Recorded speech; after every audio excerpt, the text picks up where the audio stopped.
செந்தில் பாலாஜி தொடர்பான மின்மாற்றி கொள்முதல் வழக்கில் சிபிஐ விசாரணைக்கு சென்னை உயர்நீதிமன்றம் உத்தரவிட்டிருப்பது தமிழக அரசியல் களத்தில் பெரும் பரபரப்பை ஏற்படுத்தியிருக்கு.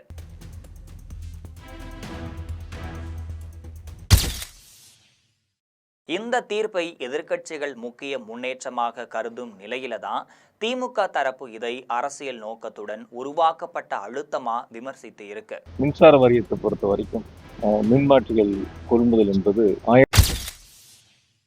இதற்கு நடுவுல தான் குற்றச்சாட்டுகளை முற்றிலும் மறுத்துள்ள செந்தில் பாலாஜி, இது வழக்கமான டெண்டர் நடைமுறை தொடர்பான விவகாரம் மட்டுமே என்றும் அரசிற்கு எந்த நிதி இழப்பும் ஏற்படலைன்னு சொல்லியிருக்காரு. இது பற்றி ஜெம் தொலைக்காட்சி வழங்கும் சிறப்பு செய்தியில விரிவாக பார்க்கலாம். செந்தில் பாலாஜி மின்சாரத்துறை அமைச்சராக இருந்த 2021 முதல் 2023 காலகட்டத்தில் மின்மாற்றி கொள்முதல்ல அரசிற்கு ரூபாய் 397 கோடி வருவாய் இழப்பு ஏற்பட்டதா வழக்கு தொடரப்பட்டிருந்துச்சு. இந்த வழக்கை சிபிஐ விசாரணைக்கு மாற்றி சென்னை உயர்நீதிமன்றம் உத்தரவிட்டிருந்துச்சு. இது செந்தில் பாலாஜிக்கு பெரும் சிக்கலை ஏற்படுத்தும்னு அதிமுக பாஜகவினர் நம்புறாங்க. இந்த நிலையில தான் இந்த குற்றச்சாட்டு குறித்து செந்தில் பாலாஜி பரபரப்பு விளக்கத்தையும் அளிச்சிருக்காரு.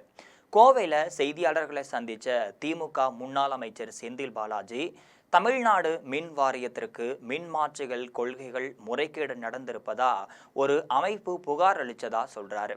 இந்த வழக்கை சிபிஐ விசாரணைக்கு மாற்றி நீதிமன்றம் உத்தரவும் பிறப்பிச்சிருக்கு.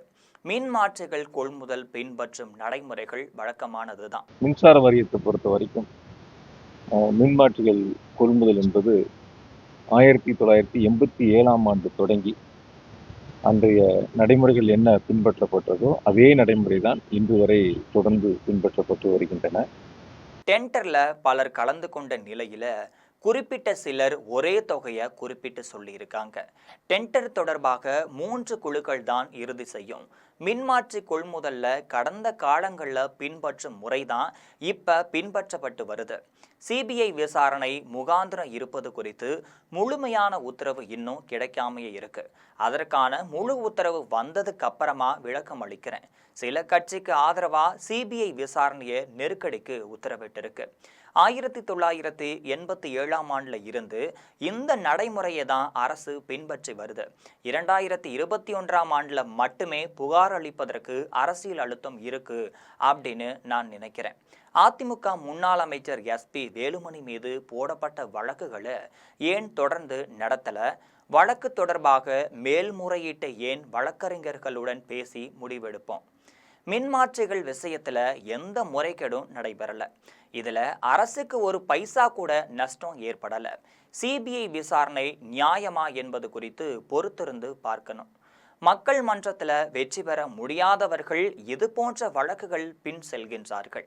அதிமுகவினர் கோவையில என்ன வெளியூருக்காரன்னு சொல்றாங்க. கடந்த 4 வருஷமா தான் கோவையில பணியாற்றி வந்திருக்கேன். தமிழ்நாட்டில் தொடர்ந்து 2வது முறையா ஸ்டாலின் முதலமைச்சரா பதவியேற்க இருக்காரு. கோவையில் உள்ள 10 தொகுதிகளிலும் வெற்றி பெற உழைச்சிருக்கும். மேற்கு மண்டலத்தில் 35 தொகுதிகளில் திமுக வெற்றி பெறும். கோவை தெற்கு தொகுதியில் இருக்கக்கூடிய 11 வார்டுகளில் அலுவலகம் அமைப்பதற்கான இடமும் பார்த்துட்டு தான் இருக்கும். விரைவிலேயே அந்த அலுவலகம் அமைப்பதற்கான பணிகளையும் தொடங்க இருக்கும். நாங்கள் வெற்றி பெறுவோம் அப்படிங்கிற நம்பிக்கை எங்களுக்கு இருக்கு. தேர்தல் முடிவுகள் எங்களுக்கு சாதகமாக தான் வரும். கரூர்ல 41 பேர் உயிரிழந்த போது விட்டு ஓடியவர்களை பற்றி பேச விரும்பல. அந்த துக்க சம்பவம் நடைபெற்றவுடன் நான் தான் மருத்துவமனைக்கு சென்று பாதிக்கப்பட்டவர்களுடன் நின்றேன் அப்படின்னு செந்தில் பாலாஜி குறிப்பிடுறாரு. மேலும் இந்த வழக்கின் அடுத்த கட்ட நகர்வுகள் என்னவாக இருக்கும் அப்படிங்கிறத சிபிஐ விசாரணை எந்த திசையில செல்கிறது என்பதையும் அரசியல் வட்டாரங்கள் தீவிரமா கவனிச்சுட்டு தான் இருக்காங்க. இது போன்ற நிறைய அரசியல் செய்திகளை தினம்தோறும் தெரிந்து கொள்ள ஜெம் தொலைக்காட்சியுடன் எப்பொழுதும் இணைப்பில் இருங்கள்.